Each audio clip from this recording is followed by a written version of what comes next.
चड्डी पहनने वाली बहू। एक समय की बात है। एक गांव में एक बहुत ही सुंदर और आदर्श बहू रहती थी। उसका नाम राधा था। राधा बहुत ही समझदार और समर्पित थी। उसने हमेशा अपने ससुराल का सम्मान करने का प्रयास किया और अपने पति, सास और सासू माँ की ख्वाहिशों को पूरा करने का प्रयास किया। एक दिन राधा के पति की माँ उन्हें एक उपहार में एक सफेद और सुंदर चड्डी देती हैं।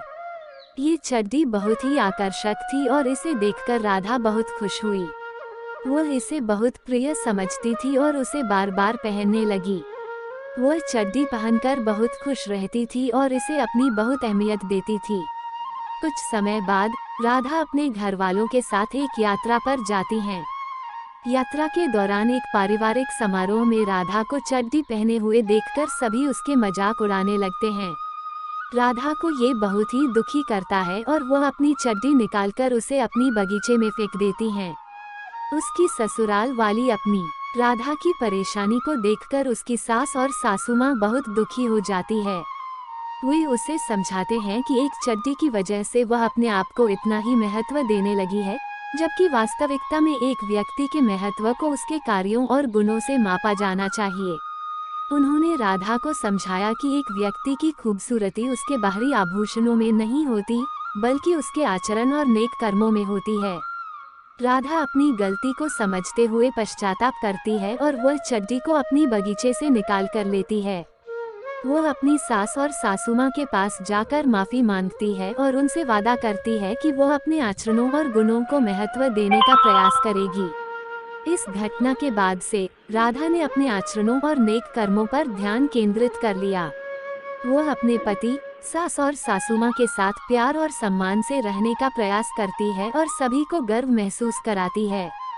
वह चड्डी या किसी और। राधा ने समझा कि एक व्यक्ति की सच्ची पहचान उसके स्नेह, समर्पण और नेक कर्मों में होती है। वह दूसरों की मदद करने के लिए निकटता से उपस्थित रहती है और बच्चों, पड़ोसियों और सामाजिक सेवा कार्यों में सक्रियता से भाग लेती है। उसने बगीचे में एक सामुदायिक बाग बनाने का निर्णय लिया, जहां उसने संगठित रूप से लोगों को सम्मिलित किया और सामान्य हितकारियों के लिए उन्हें प्रशिक्षित किया। राधा की इस नई पहल के कारण उसका परिवार और समाज उसे प्रशंसा करने लगे और उसे आदर्श बहू के रूप में मान्यता दी। लोगों ने उसकी सादगी, सहनशीलता और उदारता को सराहा और उसे एक अच्छे उदाहरण के रूप में देखा। बहू बनने के नाते राधा ने अपनी सास की सहायता से घर के कार्यों में अधिक योगदान देना शुरू किया और अपनी पढ़ाई को भी जारी रखा।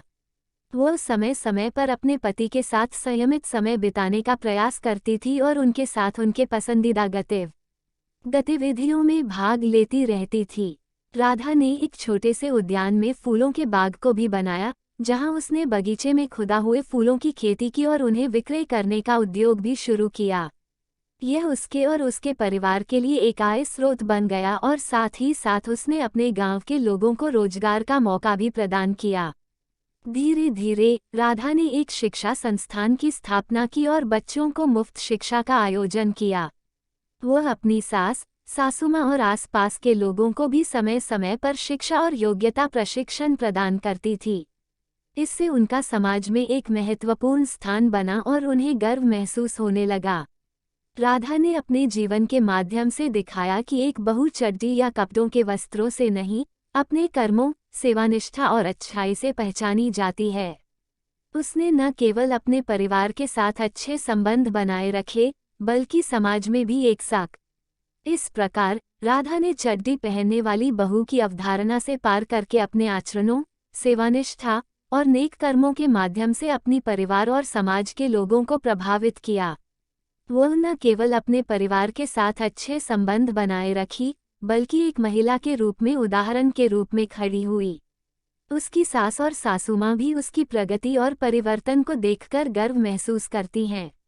इस कहानी से हमें ये समझ मिलता है कि व्यक्ति की पहचान उसके आचरणों, नेक कर्मों, समर्पण और अच्छाई में होती है। बाहरी आभूषण और मान सम्मान की मात्रा से नहीं, अपितु सामर्थ्य, संघर्ष और सेवा में स्थायित्व होता है।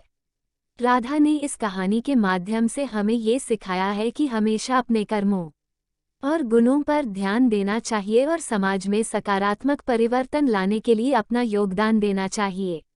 ऐसी ही कहानी सुनने के लिए प्लीज़ इस चैनल को सब्सक्राइब करें।